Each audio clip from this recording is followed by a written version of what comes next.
Allora, iniziamo con una serie di parole che hanno un legame al momento difficile che stiamo vivendo tutti. Parole del dialetto veneto che hanno a che fare con le epidemie, con i contagi che purtroppo nei secoli della Serenissima hanno attraversato il nostro territorio. E iniziamo con Lazzaretto. Lazzaretto in realtà è anche una parola italiana, però non tutti sanno che è una parola che nasce a Venezia e poi si espande anche nelle altre parlate ed entra nell'italiano.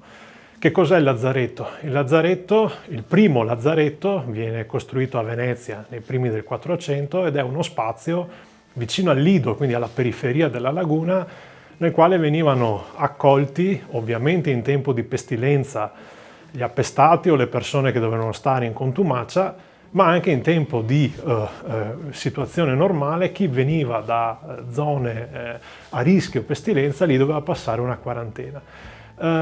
Non c'entra nell'origine della parola, come verrebbe normale pensare, Lazzaro. Quella in realtà probabilmente è una deformazione successiva.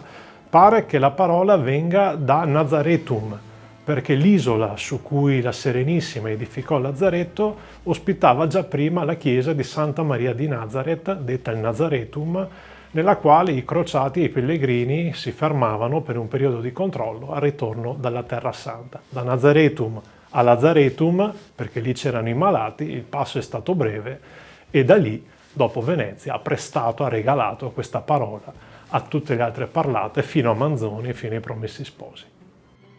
Ma sapevo che qua a Pagnan c'è una chiesa dedicata ai Santi Cosma e Damiano perché una volta gli era un lazzaretto, cioè curava i malati di lebbra e è dedicata ai Santi Cosma e Damiano che era medici al tempo del Serenissima, come che te dicevi.